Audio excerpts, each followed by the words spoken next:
செய்வினைக்கான அறிகுறிய பத்தி நம்ம பேசணும். இத தாண்டி ஒரு அறிகுறி முகத்துல தெரியும். செய்வினை ஒருத்தங்க வச்சிருக்காங்க அப்படின்னா, அத நான் அடுத்த பதிவுல சொல்றேன் அப்படின்னீங்க. அது என்ன அறிகுறின்னு இந்த பதிவு. நீங்க கூட கேட்டிருந்தீங்களா மங்குன்னு சொல்லிட்டு. ஆமா. ஸோ செய்வினால எப்படி மங்கும் வர வைக்க முடியுமோ, அந்த மாரி இந்த விஷயமும் வர வைக்க முடியும். ஓ! அந்த அளவுக்கு ஆனா நம்ம உடம்புல இருக்கிற உபாதைகள்ல கூட நீங்க சீக்கிரத்துல வந்து இவருக்கு செய்வினை வச்சிருக்கா, உடம்புல அமானுஷம் இருக்கா, இல்ல இவன சுத்தி பேட் எனர்ஜி இருக்கான்னு சொல்லிட்டு வந்து நீங்க தெரிஞ்சுக்க முடியாது. ம், ம், உடம்பு உபாதைகள் வச்சுக்கூடும். ஆனா ம், அந்த விஷயம் வந்தா மட்டும் ம், ஒருத்தர பார்த்தோன்னு சொல்லிடலாம். இவன் பாதிக்கப்பட்டிருக்கா அப்படின்னு. செய்வினைக்கு அறிகுறி பார்த்தீங்கன்னா, நெறைய பேர் வந்து வீட்ல உருவம் தெரியுது. ம், படத்துல காட்டுற மாரி மல்லிப்பூ வச்சுட்டு போகுது. ம், முடி பெருசா வச்சுட்டு போகுது. வெள்ளை உருவம் போட்டு போகுது. ம், அந்த மாரி இருந்தா மட்டும் தான் அமானுஷம் கிடையாது. ம், ம், ஒரு செய்வனை, ஏவல், பில்லி இப்படின்னு 3 விஷயம்னாலே மனுஷன் மனுஷன் மாரி தான் இருப்பான். ஆனா அவன் ம். நடந்துட்டு இருக்க விஷயம் பார்த்தீங்கன்னா, எல்லாமே அப்படியே மாறி இருக்கும். மாறிடும். எதிராளிக்கு தெரியும். இவன் நெறைய விஷயங்கள் ஆக்டிவிட்டீஸ் மாறுது. பாதிக்கப்பட்டவனுக்கும் தெரியும், ம். எதிராளிக்கு செஞ்சவனுக்கும் தெரியும், தெரியும், பாதிக்கப்பட்டவனுக்கு தெரியும். தெரியும். ம், நான் எப்படி சாப்பிடுவேன், இப்ப சாப்பாடே இறங்க மாட்டேன்து. ம், நான் எப்படி ம். தூங்குவேன், இப்ப தூக்கமே வர மாட்டேன்து.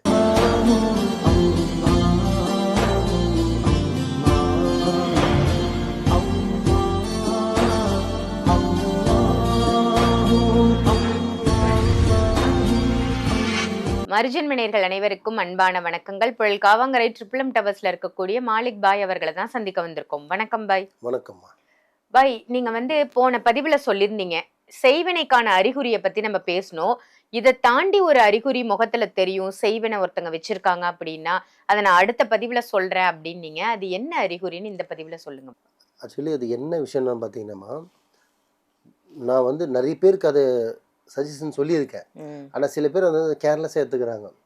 இது ஒண்ணும் பெரிய விஷயம் இல்லையே! இதுலாம் எல்லாருக்கும் இருக்கிறது தானே! ம். அப்படின்னுவாங்க. எல்லாருக்கும் இருக்கிறதில்ல. அதுவும் முக்கியமா அதிகமா இந்தியால வசிக்கிறவங்களுக்கு அந்த ப்ராப்ளம் வரும். ஓ! அதுவும் அதிகமா அந்த ப்ராப்ளம் யாருக்கு வரும்னா, பெண்களுக்கு வரும். ஆண்கள் பெண்களுக்கு ஆமா தான். பெண்களுக்கு அதிகமா வரும். ஆண்களுக்கு சில பேருக்கு தான் வரும். ம், ம். இது வந்து பார்த்தீங்கன்னா, உங்களுக்கு வந்து உடல் உபாதைகள் பிரச்சனையால வரும். ஓகே. உங்களோட ரொம்ப யோசனைகள் அதிகமான ஸ்ட்ரெஸ்ன்னு சொல்லுவாங்க இல்லையா? ம், ரொம்ப கஷ்டம், ரொம்ப வறுமை கோட்டுக்கு கீழ இருக்கீங்க, ரொம்ப அதிகமா சிந்திக்கிறீங்க, ரொம்ப அதிகமா யோசிக்கிறீங்க. ம், அதனாலயும் அந்த பிரச்சனை வரும். ம், ம். பிளஸ் இன்க்ளூடிங் செய்வினையாலயும் அந்த பிரச்சனை வரும். ஓ! ஏன்னா, நான் சொல்ற அனைத்தும் செய்வினையால பார்த்தீங்கன்னா, டைரக்ட்டா ஒரு விஷயம் ஒரு ப்ராப்ளம் இருக்குன்னா, லாஸ்ட் வீடியோல கூட கேட்டிருந்தீங்களா மங்குன்னு சொல்லிட்டு. ஆமா. ஸோ செய்வினால எப்படி மங்கும் வர வைக்க முடியுமோ, அந்த ம். மாரி இந்த விஷயமும் வர வைக்க முடியும். ஓ! அந்த அளவுக்கு ஆனா, நம்ம உடம்புல இருக்கிற உபாதைகள்ல கூட நீங்க சீக்கிரத்துல வந்து இவருக்கு செய்வினை வச்சிருக்கா, உடம்புல அமானுஷம் இருக்கா, இல்ல இவன சுத்தி பேட் எனர்ஜி இருக்கான்னு சொல்லிட்டு வந்து நீங்க தெரிஞ்சுக்க முடியாது. ம், ம், உடம்பு உபாதைகள் வச்சுக்கூடும். ஆனா, ம், அந்த விஷயம் வந்தா மட்டும் ம். ஒருத்தர பார்த்தோன்னு சொல்லிடலாம். இவன் பாதிக்கப்பட்டிருக்கான் அப்படின்னு. ஓ! அப்படி என்ன விஷயம் பாய்? ஒண்ணும் இல்லம்மா. சாதாரண விஷயம் தான். அது பார்க்க சாதாரணம். ம். ஆனா, அதனால நெறைய பேர் லைஃபே போயிருக்கு. ஓ! ஒண்ணும் இல்ல. கண்ணுக்கு கீழ வர கருவளையம். கருவளையம். கருவளையம். ஓ! கருவளையம்னா சாதாரண கருவளையம் வந்து லைட்டா வர்றது வேற. ம், ம். இப்ப எனக்கே பார்த்தீங்கன்னா, நல்லா உத்து பார்த்தீங்கன்னா, ம். லைட்டா மைன்யூட்டா இருக்கும். இருக்கும், இருக்கும். ஏன் எனக்கு இருக்கும்னு பார்த்தீங்கன்னா, நம்ம வந்து நான் தூங்க மாட்டேன். தூக்கம் இல்ல. ஆமா. எனக்கு வரலாத தூக்கம் எனக்கு செய்வனே கிடையாது. நானே ம். பெரிய செய்வனே. எனக்கு எங்க செய்வன செய்றது? ம். ஸோ, அது வந்து எனக்கு வருதுன்னா, அது தூக்கம் இல்லாம வருது. ஆமா. உண்மைதான். நம்ம தூங்குறதில்ல. நைட்டு ம். 12 மணிக்கு 2 மணி, 3 மணிக்கு தூங்கிட்டு காலைல 5:30, 6 மணிக்கு எந்திரிச்சுருவோம். ம். தூங்குறதே 3 மணி நேரம், 4 மணி நேரம் தான். ஆனா, எல்லாரும் பாருங்க, நல்லா தூங்கி எந்திரிச்சவங்க கூட அந்த கருவுல இருக்கும். ம். செய்வினைக்கு ஒரு அறிகுறி கூட கருவளையும் சேரும். ஓ! அடிச்சு என்னால சொல்ல முடியும். ஏன்னா, திருப்பி சொல்றேன், மக்கள் புரியறதுக்கு. எல்லாம் சொல்லுவாங்க, "என்ன பாய் செய்வினை பத்தி சொன்னா கருவளைய பத்தி பேசுறாருன்னு." நான் வந்து இதுதான் காரணம்னு சொல்லல. இதுவும் ஒரு காரணம் தான் சொல்றேன். ம். உடம்புல வர உபாதைகள் அப்போ செய்வினை வச்சு வயிறு வீங்குது, செய்வினை வச்சு கால் வீங்குது, ம். செய்வினை வச்சு காது வீங்குதுன்னா, செய்வினை வச்சு கருவளை வர வைக்க முடியாதா? ம்.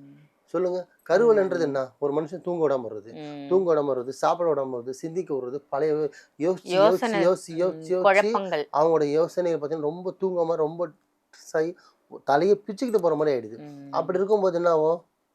கருவில வரதான் கருவளையம் செய்யும். ஆட்டோமேட்டிக்கா வந்துரும். ஆட்டோமேட்டிக்கா வந்துரும். ம். புரியுதுங்களா? ம். ஸோ உடம்புல ஒரு உபாதைகள் ஒரு காரணம்னா, அந்த மங்குன்னு சொன்னீங்களே, அது ம். ஒரு காரணம்னா, ம். கருவளையமும் கருவளையம் ஒரு ஒரு காரணம். காரணம். ஓகே. 100% அது பெண்களுக்கு அதிகமா வரும். ஏன்னா, அதே மாரி வந்து பார்த்தீங்கன்னா, இன்னும் கொஞ்சம் ஓப்பனா சொல்றதுக்கு கூட சில வீடியோ இருக்கு. பட் அது லேடீஸ் விஷயம்ன்றத நான் சொல்ல மாட்டேன்.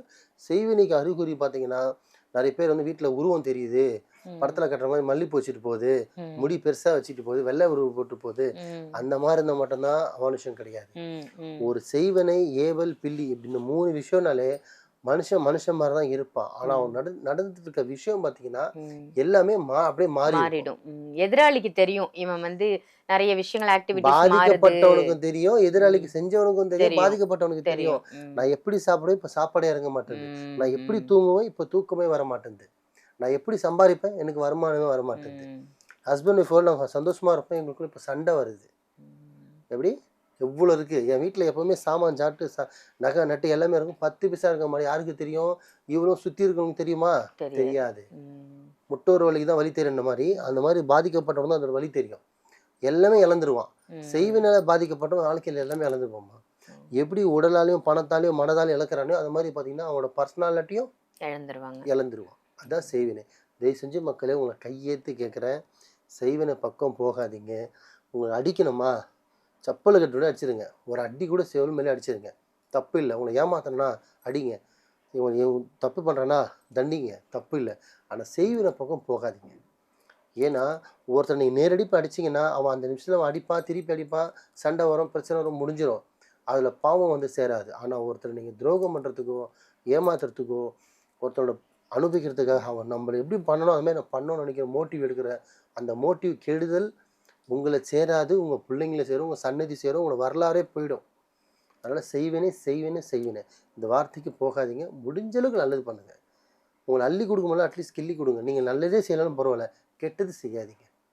நல்லதே நினைங்க, நல்லதே செய்யுங்க, நல்லதே நடக்கும். வாழ்க வளமுடன். சூப்பர். ரொம்ப சிறப்பா சொன்னீங்க. நிறைய பேருக்கு தெரிஞ்சிருக்காது. கருவளையமும் செய்வினைக்கு ஒரு காரணம். அதுவே காரணம் இல்ல, அதுவும் ஒரு காரணம். எதனால இப்படி வருது, செய்வினை வச்சா என்ன மாதிரி அறிகுறிகள் இருக்கும் அப்படின்னு ரொம்ப தெளிவா சொன்னீங்க பாய். நன்றி. நன்றிம்மா.